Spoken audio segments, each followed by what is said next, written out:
안녕하세요. 금일 세션을 맡은 SK하이닉스 최재주 TL입니다. 이번 시간에는 GMP를 활용하여 반도체 테스트 공정의 양산 스크린 어빌리티 확보를 위해 GMP 애드인으로 CTQ 디파인 엔진을 개발한 사례에 대해 소개해 드리고자 합니다. 목차는 다음과 같습니다.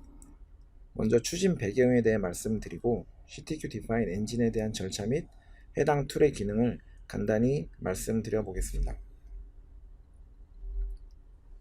먼저 해당 과제의 추진 배경에 대해 말씀드리도록 하겠습니다. 현재 반도체는 팹의 트렌드에 따라 다이의 특성이 다양하게 변화하고 있으며 반도체 공정은 생산성과 품질 개선을 위해 지속적으로 시프트 레프트 활동들을 진행 중에 있습니다. 그리고 테스트 공정의 경우 현재까지는 주로 개별 파라미터별로 관리되어지는 어떤 룰을 기반으로 테스트를 진행하고 있었습니다. 그래서 이를 극복하고자 다양한 데이터들을 활용한 다양한 개선 시도를 하고 있습니다. 하지만 엔지니어의 경험 중심의 업무나 제한적인 데이터를 활용한 솔루션의 도출, 그리고 데이터 자체에 대한 처리의 어려움 등으로 인해 현장 데이터를 활용하는 데에는 현실적인 한계가 발생하고 있습니다. 예를 들어서 불량 웨이퍼 내 불량 다이 주변에는 아무래도 위크한 다이가 존재를 하고 있으며 불량이 발생할 가능성이 정상 다이 주변 대비 높을 것으로 판단이 되나 룰 기반으로 테스트를 진행하기 때문에 마지너블한 다이는 스크린되지 못할 가능성이 있습니다. 그래서 이런 다양한 부분을 개선하고자 사내에는 여러가지 분석 및 시각화 툴을 운영하며 불량을 스크린하기 위한 활동들을 진행을 하고 있으나 역시 이제 품질 리스크가 존재할 가능성이 있습니다. 이에 따라서 다이의 특성이 반영되지 않는 이러한 테스트 방식을 좀 보완을 하고 어떤 위크한 다이 영역을 구분하는 기준을 수립하고 다이 특성을 반영한 테스트를 적용하여 스크린 어빌리티를 향상하기 위한 어떤 PNT 공정에 좀 더 일반화된 CTQ 디파인 엔진이 필요하였습니다.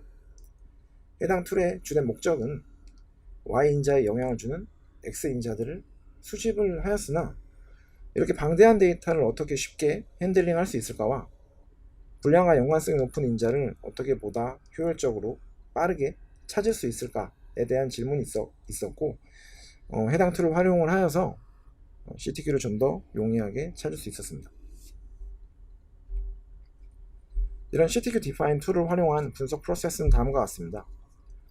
먼저 웨이퍼 테스트 데이터를 활용하여 효과적인 다이 레벨 테스트를 위한 어떤 CTQ를 도출하고 최적 조건까지 도출하는 분석의 전 과정을 GMP 애드인을 활용을 하였으며 주요 알고리즘 역시 GMP에서 제공하는 기능으로 자동화를 하였습니다. 간단히 말씀을 드리면 어떤 분석 케이스가 발생됐을 때 필요한 데이터들을 전처리를 통해서 데이터를 가공을 하고 가공된 데이터를 바탕으로 현재 현황이나 어떤 현상을 어떤 그래프나 테이블로 파악을 먼저 하게 됩니다. 그리고 나서 분석할 테스트인자, 즉 Y인자를 선정을 하고 머신러닝 기반으로 CTQ를 도출을 한 다음 CTQ 아이템별로 현장에 적용할 어떤 코에피션트를 도출을 하게 됩니다. 여기서 머신러닝 적용 전에 반도체 데이터는 대부분 이제 불량 데이터와 양품 데이터가 불균형하게 구성되어 있기 때문에 여러가지 샘플링 기능을 적용을 해서 보다 성능이 높은 모델을 찾고 도출된 CTQ를 어떤 선정을 하게 됩니다. 그리고 이 CTQ가 신뢰성이 있는지를 추가적으로 검증을 하고 그리고 나서도 이제 특이사항이 없을 경우에는 이 CTQ와 코에피션트를 가지고 현장에 실질적인 검증이 이루어지고 검증 결과가 특이사항이 없을 때 해당 조건으로 현장에 셋업이 되게 되는 프로세스입니다. 세부 내용은 다음에 추가적으로 말씀드리도록 하겠습니다. 다음은 CTQ 디파인 엔진의 주요 기능입니다. 사실 해당 툴의 경우는 현장 엔지니어가 일일이 같은 분석을 매번 반복하기가 좀 번거로울 수가 있고 특히 코딩하는 부분이 좀 부담스러운 점이 있는 경우에는 현장 엔지니어가 보다 좀 편리하고 좀 더 쉽게 접근 가능하게 하기 위한 목적을 좀 메인으로 잡고 해당 애드인을 개발을 하게 되었습니다. 주요 기능을 보시면은 데이터를 전처리하는 부분과 XY 인자를 선정하는 부분, 그리고 불균형한 데이터를 샘플링하는 부분과 모델링하는 부분, 그리고 시각화하는 부분으로 나뉘어져 있습니다. 먼저 데이터에 대한 전처리의 기능은 보시는 바와 같이 어떤 특정 딜리미터를 기준으로 해서 분리하는 기능이 있고, 그 다음에 연속형 데이터를 분리 모델에 적용하기 위해서 엔지니어가 선정한 특정 기준으로 이진 변수를 생성하는 기능이 있습니다. 또한 필요시 로그 변환을 하거나 아니면 결측치를 임퓨테이션 하는 기능들이 있습니다. 이런 부분들은 사실 JMP에 산발적으로 다 이제 기능들이 존재를 하고, 추가적으로 이제 없는 기능들은 추가적으로 셋업을 해서 이 애드인에 한꺼번에 집어넣어서 엔지니어가 이 안에서 좀 더 쉽게 운영을 할 수 있도록 좀 셋업을 하였습니다.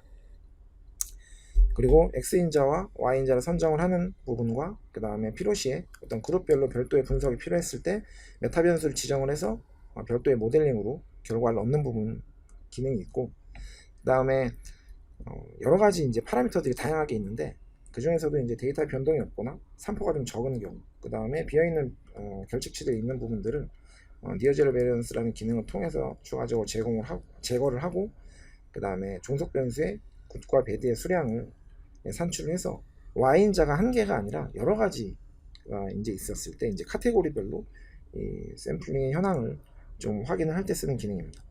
그리고 이상값 처리나 결측값 처리는 JMP에 내장된 기능을 추가적으로 연결해서 활용을 하였습니다. 그리고 분석 기법 같은 경우에는 부트스트랩 포레스트랑 그 다음에 부스티드 트리, 그 다음에 로지스틱 트리 리그레이션을 위주로 사용을 하였습니다. 그리고 샘플링 같은 경우에는 이제 언더 샘플링과 오버 샘플링, 그리고 스모트 기능을 탑재를 하였습니다.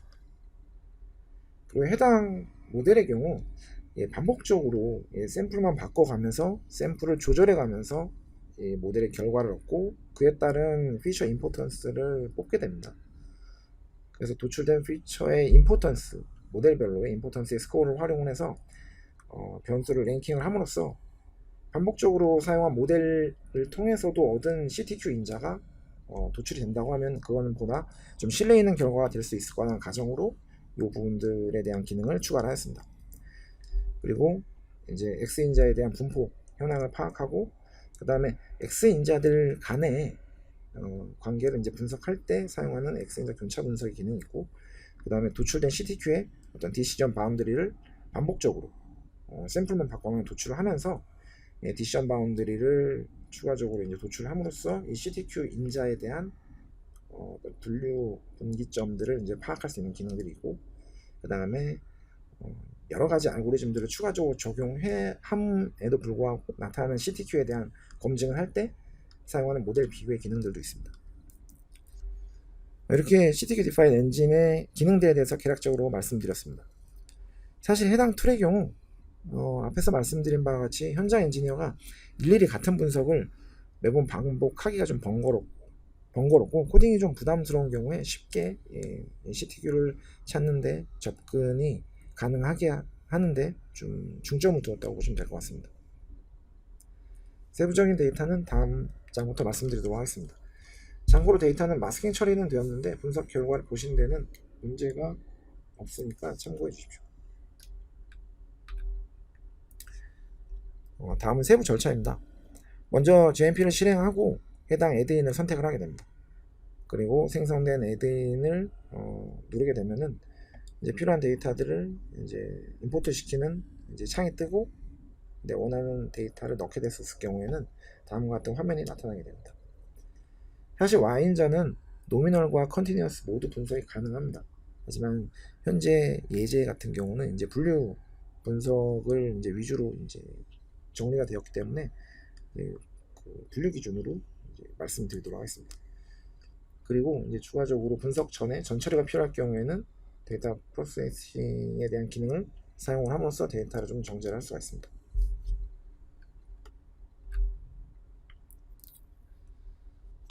이렇게 데이터를 선택을 하고 나면은 이제 데이터에 편차가 없는 변수와 결측치가 많은 변수를 우선적으로 제거를 하게 됩니다. 테스트 공정에는 다양한 스케일의 파라미터가 사실 있습니다. 그리고 결측치도 상당히 많이 존재합니다. 이런 데이터는 모델링 전에 사전에 좀 처리가 되어야 되고, 이런 기능들을 활용을 해서 엔지니어가 기준화한 편차보다 좀 낮은 편차를 보이거나 결측 비율이 좀 높은 변수들 같은 경우에는 모델링 전에 사전에 제거를 하게 됩니다. 해당 기능들은 엔지니어가 어떤 기준값을 설정을 함으로써 다르게 동작을 하게 될 수 있습니다. 그리고 나서 이제 Y 인자에 대한 수준을 좀 파악을 하게 됩니다. 사실 Y가 한 개일 수도 있는데 다루어야 될 Y 인자가 다량으로 존재할 경우에는 한꺼번에 수준을 파악할 수 있고 그 다음에 이걸 통해서 엔지니어가 어떤 샘플링 수준을 결정을 할 수가 있습니다. 그리고 여러 가지 Y 인자들을 한꺼번에 모델링을 할 때도 활용을 할 수가 있습니다. 그리고 이제 결측치 처리나 이상값 처리는 JMP 내장 기능 중에 스크리닝 기능과 연계해서 활용을 하였습니다. 다음 전처리 기능입니다. 전처리 기능의 경우 앞에서 간단히 말씀을 드렸는데 사실 현장 엔지니어가 이 JMP를 개별적으로 활용을 해서 여기저기 메뉴를 들어가서 이 기능을 사용을 할 수도 있고 사실 그렇게 구현되지 않은 경우도 있긴 있습니다. 하지만 구현이 되어 있더라고 하더라도 반복적으로 이 부분들을 선택을 하고 실행해야 되는 부분이 많이 있습니다. 그렇기 때문에 이런 부분은 이제 좀 더 이제 쉽게 활용할 수 있도록 해당 에드인 기능에다가 필요한 기능들은 모두 다 탑재를 하였습니다. 예를 들어서 이제 별도의 딜리미터가 있는 경우에 그 기준으로 이제 변수를 구분할 수 있는 기능이 있고, 그 다음에 엔지니어가 어떤 밸류를 기준으로 이진 변수, 스레스홀드를 기준으로 이진 변수가 생성이 필요할 때 해당 기능을 활용을 할 수 있습니다. 그리고 현재 갖고 있는 변수뿐만 아니라 알고 있는 다항 차수나 교작용에 대한 신규 변수를 활용을 해서 추가적으로 생성을 하고 이걸 가지고 모델링을 좀 구현을 할 수 있고요. 그 다음에 모델링 전에 이제 로고 변환이나 어떤 결측치의 보관들도 이제 추가적으로 진행할 수가 있습니다.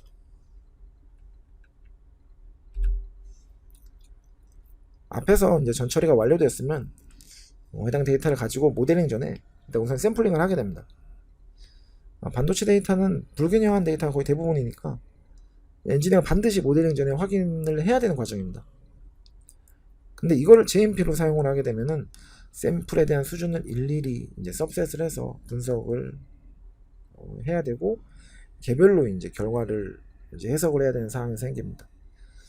이런 부분을 좀 개선을 하기 위해서 자동으로 샘플링 수준에 대한 기준을 다 같이 설정을 해주면은 그 기준을 바탕으로 반복적으로 모델을 만들게 되면서 결과는 누적이 되게 됩니다.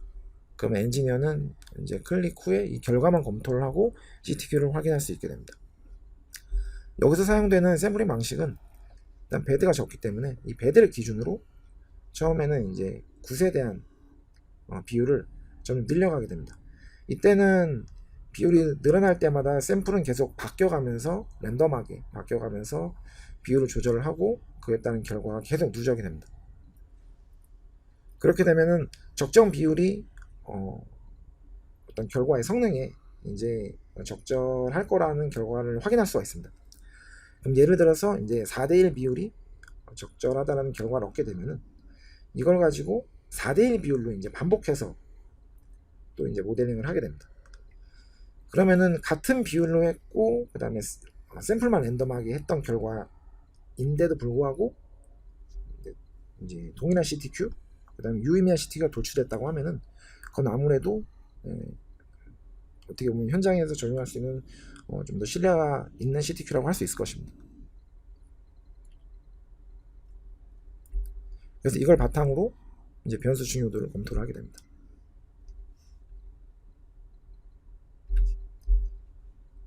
알고리즘의 경우 랜덤 포레스트와 로지스틱 리그레이션을 이제 주로 사용을 하였고, 샘플링 방법 중에는 이제 스마트 방법을 추가적으로 적용을 하였습니다. 사실 해당 기능은 불량 데이터를 주변으로 가상 데이터를 만든 것이라고 생각을 하시면 되고, 현재 해당 툴에는 불량 데이터 주변에 3개의 가상 데이터를 만들어내고 거리의 비율은 한 0.7배로 고정화해서 데이터를 만들었습니다. 해당 샘플링 방법은 불량과 양품의 비율이 극도로 차이가 나는 경우에 조금 이제 활용할 수 있다고 보시면 될 것 같습니다.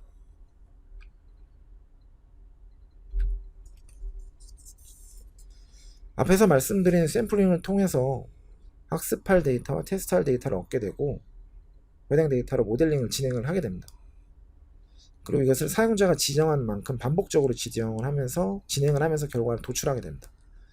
그러면 다음과 같은 결과를 얻을 수가 있습니다. 이렇게 해서 얻은 결과를 바탕으로 안정적인 샘플 수준을 좀 확인을 하게 됩니다. 예를 들어서 여기서는 1배부터 50배까지 데이터를 늘려가면서 반복적으로 모델링을 진행을 하였고, 검토해 봤을 때 한 4대 1의 비율로 프리시즌과 리콜의 수준이 적정한 것으로 확인되었습니다. 이렇게 되면 이제 4배수의 굿과 배드 샘플링을 가지고 반복해서 모델링을 다시 진행을 하게 됩니다. 그럼 이전과는 다르게 샘플을 증가하는 것이 아니라 데이터만 바꿔주면서 같은 샘플의 비율로 반복해서 진행을 해서 CTQ를 얻게 됩니다. 그럼 다음과 같이 반복적으로 나온 결과들에 대한 성능에 대한 결과를 얻을 수 있을 것입니다. 이렇게 해서 얻은 결과에 변수 중요도라는 기능을 선택을 하게 되면은 다음과 같은 결과를 바로 얻을 수가 있습니다. 하지만 이 결과는 안에서 봤었을 때는 각각의 이제 모델링을 진행했었을 때 얻은 변수 중요도의 결과를 누적해서 어떤 변수가 가장 높은 결과를 얻었는지를 확인을 하게 됩니다. 이렇게 되면 최종적으로 CTQ를 도출할 수 있게 됩니다. 지금까지 엔지니어는 별도의 코딩 없이 클릭만으로 데이터에 대한 전처리, 또 이상치나 결측치에 대한 처리, 그 다음에 산포가 없는 변수들에 대한 처리, 그 다음에 변수에 대한 변환, 여러가지 등등에 대한 X인자들의 전처리를 진행을 하였고, 이것을 가지고 모델링을 통한 결과를 반복적으로 도출했습니다. 그리고 그것을 가지고 주요 변수를 선정하는 것까지 자동으로 진행이 되었고, 어떻게 보면 반복적인 모델링을 통해서 좀 더 신뢰 있는 결과를 얻을 수 있었습니다.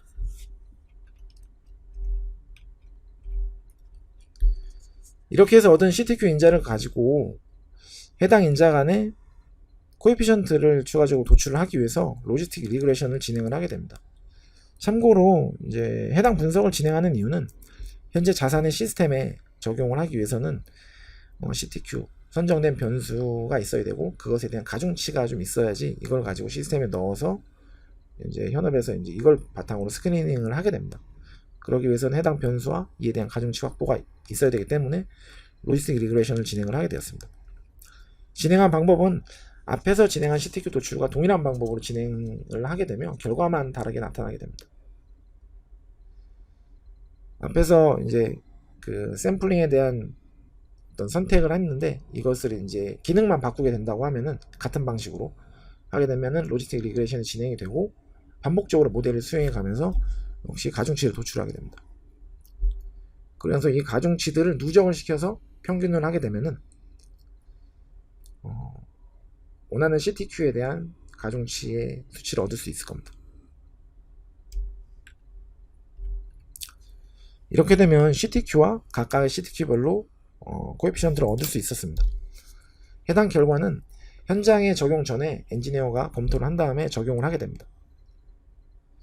이렇게 검증을 현장 적용 전에 검증을 할 때 추가적으로 진행되는 게 이제 CTQ별 분기점을 좀 검토를 하게 됐는데, 여기서 이제 파라미터를 분기하는 기준까지 검토를 할 수가 있습니다. 화면에 보이시는 것 같이 이제 결정나무 버튼을 누르게 되면은 마찬가지로 샘플을 바꿔가면서 특정 비율에 대해서 계속 이제 반복해서 의사결정을 돌려가게 됩니다. 그렇게 되면은 이제 결정나무의 이제 루트 노드에 있는 분기점 결과를 계속 이제 누적을 하게 됩니다. 그렇게 되면은 이제 요 분기점들에 대한 부분을 이제 현황을 파악을 할 수가 있습니다. 그리고 X인자 교차 분석을 누르게 되면은 X인자별로 하나의 변수를 Y를 두고 나머지는 다 X인자를 두고 트리 모델을 진행을 하게 됩니다. 그러면서 변수 중요도를 도출하게 되는데, 이 도출된 결과를 바탕으로 화면에서 보이시는 것과 같이 이제 패러럴 플로팅을 진행할 수가 있고, 변수 간의 관계를 시각적으로 표현할 수가 있습니다. 예를 들어서 특정 변수가 다른 변수들과 어떤 영향성이 있는지를 확인할 수가 있고, 그것에 대한 성능이 어떤 정도 수준인지 검토를 해볼 수가 있습니다. 그리고 또한 X인자 간의 네트워크 분석도 가능해서 이 영향을 주는 변수와 영향을 받는 변수 간의 관계도 시각화할 수 있습니다. 다만 해당 결과는 결과는 JMP에서 도출하였지만 시각화는 파이썬에서 진행을 하였습니다. 지금까지 CTQ 디파인 엔진에 대한 분석 전체 과정을 소개를 하였습니다. 추가적으로 시각화에 대한 부분과 모델 비교 등 추가적인 기능들이 더 있으나 현장에서 주로 활용하는 기능들에 대해서 위주로 설명을 하였습니다. 마지막으로 서머리입니다. 현재 반도체 팹의 트렌드에 따라서 다이의 특성이 다양하게 변화하고 있으며 반도체 공정은 생산성과 품질 개선을 위해서 쉬프트 레프트 활동들을 하고 있습니다. 하지만 엔지니어의 경험 중심의 업무나 어떤 제한적 데이터 기반의 솔루션 도출 그리고 데이터 처리의 어려움 등으로 인해서 어떤 현실적인 한계가 좀 있습니다. 그래서 아무래도 엔지니어 사용자의 편의를 갖춘 어떤 고용량 데이터를 핸들링할 수 있는 기능이 좀 있어야 되고 머신러닝 기반으로 이제 CTQ 디파인 엔진을 JMP 에드인 기반으로 개발을 하게 되었습니다. 해당 툴의 경우 현장 엔지니어가 JMP를 활용하기에는 일일이 활용하기에는 번거롭고 코딩은 역시 좀 부담스러운 경우 좋은 대안이 될 수 있을 것 같습니다. 왜냐하면 다양한 데이터에 대한 전처리, 그 다음에 CTQ 도출, 이제 코에피션트 도출 등 별도의 코딩 없이 클릭으로 신속하게 어떤 결과를 확인할 수가 있고, 그 다음에 아무래도 좀 더 강건한 결과를 확보할 수 있다는 게 그 이유가 될 것 같습니다. 추가적으로 CTQ 변수의 분기점도 파악이 가능하고, 그 다음에 파라미터 간의 관계 분석, 어떤 그래프에 대한 시각화 부분들, 어떤 모델에 대한 비교들, 다양한 어떤 비주얼라이제이션 기능까지 다 이제 제공을 해주고 있습니다. 실제로 해당 CTQ 디파인 툴을 활용을 하여서 PNT에서는 여러 가지 사례들을 좀 도출하였습니다. 무엇보다 불량 개선의 어떤 최소한의 액션으로 현장 적용이 가능한 코에피션트를 빠르게 도출할 수 있는 부분이 아무래도 가장 큰 장점이자 강점이 될 수 있을 것 같다고 생각이 들고, 수율과 분량에 영향을 주는 CTQ를 도출하는데 어떤 이제 범용적인 사용이 좀 가능하기 때문에 타 부분에서도 이제 활용하고 있는 중입니다. 아마도 현장에 신속한 적용을 하는데 좋은 대안이 될 수 있을 것이라고 생각이 듭니다. 이것으로 JMP 에드인 기능을 활용한 CTQ 디파인 엔진 소개에 대한 발표를 마치도록 하겠습니다. 감사합니다.